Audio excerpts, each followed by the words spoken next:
Larissa Oliveira, como é que toda essa questão diplomática, que às vezes quem não convive com a diplomacia em si pode pensar, nossa, mas que besteira, gente, mas o que tem que não avisou não sei o que lá? Não, mas o que tem que demorou 2 semanas? Mas e daí que não fez um telefonema?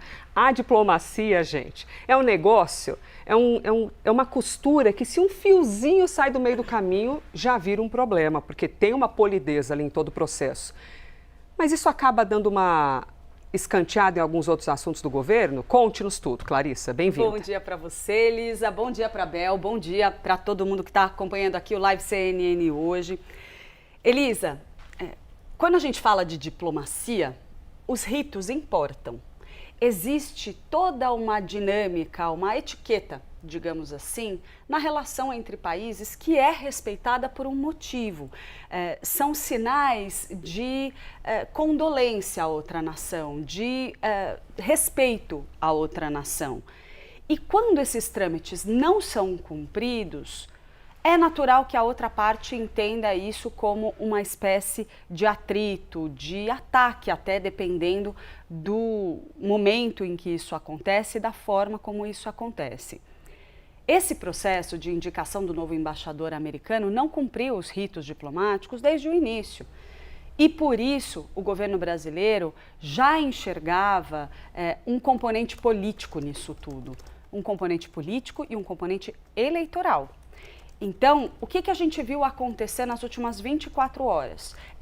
Mais um passo de um processo que começou lá atrás, quando os Estados Unidos indicaram o nome do novo embaixador dos Estados Unidos aqui no Brasil.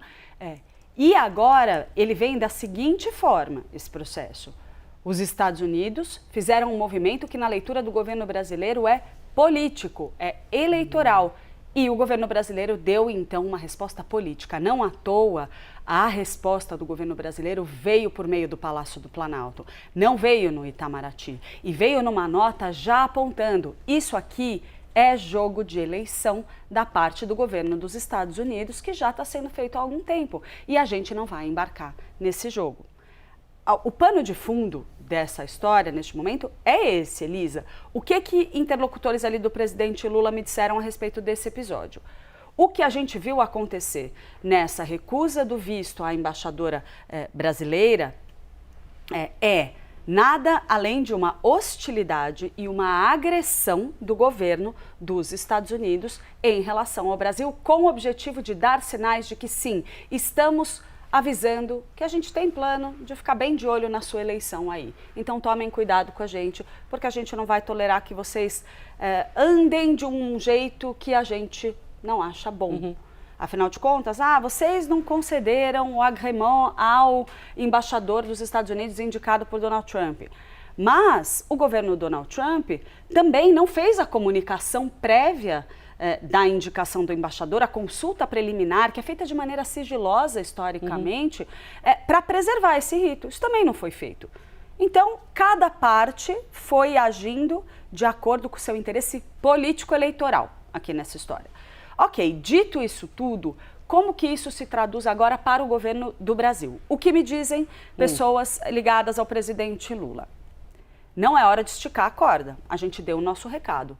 O Brasil manteve-se firme, deixou claro que não está aqui para baixar a cabeça para os Estados Unidos, mas a gente também não tem interesse em tacar lenha nessa fogueira. Então, a ideia é que a embaixadora, pelo menos até segunda ordem, permaneça nos Estados Unidos. Quem sabe deixar ali com o Itamaraty, então, um trabalho para aliviar essa tensão sobre a indicação do embaixador americano aqui no Brasil, eventualmente conceder o agrément e, depois disso, esperar a poeira baixar um pouco e ver se esse episódio esfria. Não alimentar a briga em excesso. Mas vai dizer que essa briga não tem nenhum efeito positivo para o governo do presidente Lula? Tem. Hoje, amanhecemos todos falando sobre uma nova crise entre Brasil e Estados Unidos e deixamos de noticiar com tanta ênfase a polêmica que cerca o filho do presidente Lula. Então é um assunto que acaba tomando conta do noticiário e naturalmente ganha um pouquinho de espaço daquilo que poderia ser apenas do filho do presidente? É isso. Então um dos aliados do presidente Lula com os quais eu conversei disse justamente isso. Bom, a gente tem que pegar o limão e fazer uma limonada, né? Vamos olhar então para o lado positivo disso tudo. está desviando o foco de uma crise que a gente entende como problemática, sim, para o presidente Lula.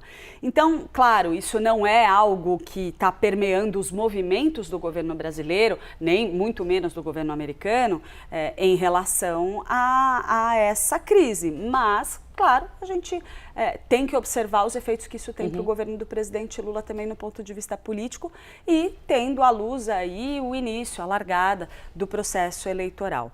Então, em resumo, é isso, a visão do governo brasileiro, a atitude do governo dos Estados Unidos desde o início desse processo foi política, o governo brasileiro não baixou a cabeça, mas também não tem interesse em jogar lenha demais nessa fogueira, porque a ideia também não é sair batendo de frente e eleger como inimigo público número 1 a ala do governo americano, que é mais ideológica.